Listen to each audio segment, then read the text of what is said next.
Eric always thought Craigslist was a convenient place to sell his stuff. He used it many times before with no problems, but this time something felt off from the start. It all began when Eric decided to sell his old snowboard. He posted an ad with a few pictures and a brief description. Within an hour, he got a response from someone named Jack. Jack's message was polite, even enthusiastic. He said he was interested in the snowboard and wanted to come by that evening to take a look. Eric agreed without hesitation.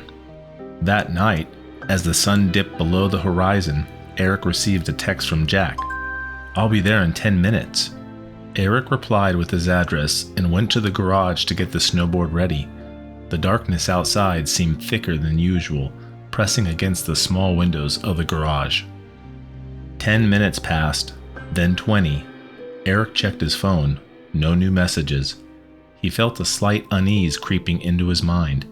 He was about to text Jack when his phone buzzed. It was a picture message. Eric opened it and froze. It was a photo of his house, taken from the street. The angle suggested it was taken just moments ago. Before Eric could react, another message came through. "Sorry, running late. Be there soon." Eric's pulse quickened. He stepped outside and looked around, but the street was empty. He called out, "Jack?" But only the silence of the night answered him. He felt a chill run down his spine. Maybe it was a prank, he thought. He texted back, "Did you just send me a picture of my house?" There was no response. Eric stood there for a few more minutes, his breath visible in the cold night air, before heading back inside. He locked the door behind him and tried to shake off the growing sense of dread. An hour later, his phone buzzed again. Another picture message. This time, it was a photo of his backyard. The angle suggested it was taken from just outside the sliding glass door. Eric's heart pounded. He rushed to the door and peered outside, but it was too dark to see anything. Panic began to set in. He called his best friend, Jason. "Hey man, I think someone's messing with me. I got these creepy pictures from the guy who's supposed to buy my snowboard." "Are you sure it's not just a prank?" Jason asked. "I don't know. It's freaking me out. Can you come over?"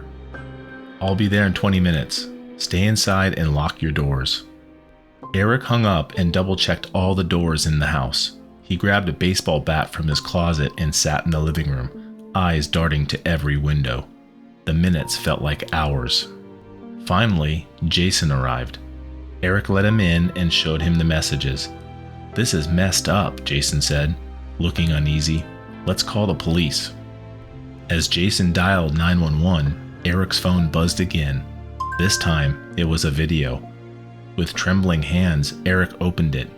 The footage was grainy, but he recognized his living room. The camera moved slowly, panning across the room before settling on the window where Eric now stood, staring into his phone. Eric dropped the phone, and the room plunged into silence. Jason looked at him confused. "What is it?" He was in the house," Eric whispered. "He was just here." Before they could react, there was a loud knock at the door. Both men jumped. Jason grabbed the baseball bat from Eric and motioned for him to stay back.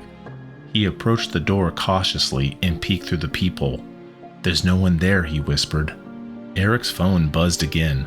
Another message from Jack. "I'm inside." Jason tightened his grip on the bat. "Call the police again," he said, his voice tense. Eric fumbled with his phone, but his hands were shaking too much to dial. Suddenly, the lights flickered and went out. The house was plunged into darkness. Eric and Jason stood frozen, listening. The only sound was their own breathing, heavy and fast. Then, from somewhere deeper in the house, they heard a creak. Footsteps, slow and deliberate. "Who's there?" Jason shouted, trying to sound brave. "Come out, you coward!" The footsteps stopped. The silence that followed was unbearable. Then, a voice, low and cold, came from the darkness. "I've been watching you, Eric, for a long time." Eric's blood ran cold. He could feel the presence of the man lurking in the shadows, watching them. He tried to muster the courage to speak, but his throat was dry and his voice came out as a whisper. "Why are you doing this?" The voice chuckled, a sound that sent shivers down their spines. "Because it's fun." Jason lunged toward the sound, swinging the bat wildly. He hit nothing but air. The voice laughed again, echoing through the house. "You can't catch me." Panic surged through Eric. He grabbed Jason's arm and pulled him toward the door. "We need to get out of here." They stumbled outside into the cold night, slamming the door behind them. They ran to Jason's car and sped away, not daring to look back. Eric's heart pounded in his chest, and he could feel the weight of the man's eyes on them, even as they drove away. They went straight to the police station and told their story. The officers took them seriously, but when they returned to Eric's house, there was no sign of Jack. The messages and photos had been deleted from Eric's phone, leaving no evidence behind. Eric never went back to the house. He couldn't. The feeling of being watched, of being hunted, never left him. He moved in with Jason and tried to put the ordeal behind him, but the fear lingered, always lurking in the back of his mind. And somewhere out there, Jack was still watching, waiting for his next game.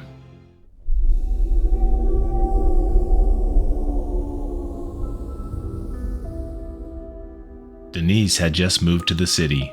She found herself in a small, cold apartment, missing the warmth of her hometown. It wasn't much, but it was home for now. She needed to find a roommate to help with rent. That's when she turned to Craigslist. The ad was simple. Looking for a roommate, clean, quiet, rent is $500 a month. Call or text Denise. She got a call the next day, a woman named Tina. Her voice was smooth, a little too smooth, but Denise was desperate. They agreed to meet.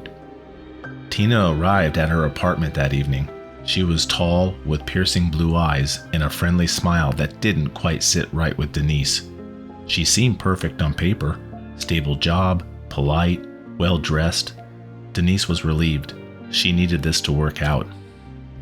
Tina moved in the next day. At first, everything seemed normal. They barely saw each other. She left early, came home late, quiet, just as she wanted. But then, small things started to change. One night, Denise came home to find her bedroom door open. She was sure she had closed it. She brushed it off as forgetfulness, but it kept happening. Then she started finding her things in odd places. Her toothbrush in the kitchen, her keys in the bathroom. One evening, Denise found a note on her pillow. It read, "I like watching you sleep." Her heart raced. She confronted Tina, but she denied it with that same unnerving smile. "Must be a prank," she said, but Denise couldn't shake the feeling of being watched. Days turned into weeks, and the notes kept coming, each one more disturbing than the last. "Your hair smells nice. I love the sound of your breath.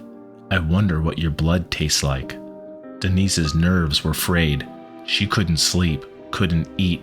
She knew Tina was behind it, but she had no proof. One night, Denise woke up to the sound of her bedroom door creaking open. She stayed still, heart pounding, barely daring to breathe. She could feel someone's eyes on her. Slowly, she turned her head and saw Tina standing in the doorway, staring at her. "Tina?" she whispered, her voice trembling. "What are you doing?" She smiled, that same empty smile. "Just checking on you, Denise. Go back to sleep." She knew she had to leave, but she was trapped. Tina was always there, always watching. She couldn't escape her gaze. Her once safe apartment had become a prison. The breaking point came one rainy night. Denise woke up to find herself unable to move. Her arms and legs were tied to the bed. Tina stood over her, a knife in her hand. "Tina, please," she begged. "Don't do this." She leaned in close, her breath hot on her face. "I've been waiting for this moment, Denise. You have no idea how long." She struggled against the ropes, tears streaming down her face. Why are you doing this?" "Because I can. She whispered. Because no one can stop me." She brought the knife to her throat. and Denise felt the cold steel against her skin. She closed her eyes, waiting for the end. But it didn't come. Instead, Tina stood up and walked away, leaving Denise tied to the bed. "Not tonight," she said. "I want to savor this and make it last." Denise lay there, shaking, until the morning light filtered through the window. When she finally managed to free herself, Tina was gone. She ran, not stopping until she reached the police station. But when she told them her story, they didn't believe her.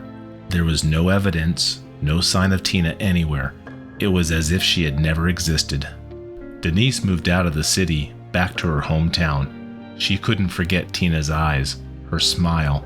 She knew she was still out there, watching, waiting, and she knew deep down that she would find her again.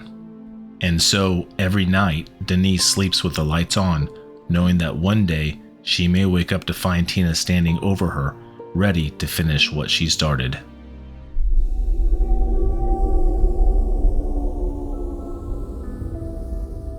Lauren needed to sell her old bike.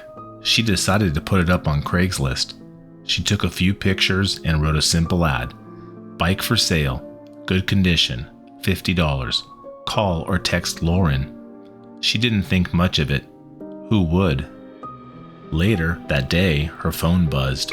A text message from an unknown number. "Is the bike still available?" it read. Lauren replied quickly, "Yes, it is." "Can I come see it tonight?" the person asked. Lauren hesitated. It was already getting dark, but she needed the money. "Sure," she typed back. 7 p.m. works. "Great, see you then," the reply came almost instantly. At 7 p.m., there was a knock on the door.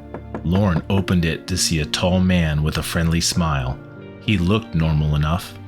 "Hi, I'm here for the bike." "Come on in," Lauren said, stepping aside. He followed her inside, his eyes scanning the room. It made her a little uneasy, but she brushed it off. She led him to the garage where the bike was stored. "Here it is," she said, trying to sound cheerful. He examined the bike, running his hands over the frame. "Looks good," he said. "Can I take it for a test ride?" "Sure," Lauren replied, "just around the block." He nodded and wheeled the bike out. Lauren watched him ride down the street. Something about him felt off, but she couldn't pinpoint what it was. Minutes passed, then 10, 15. Lauren started to worry. Just as she was about to go looking for him, she saw him riding back up the street.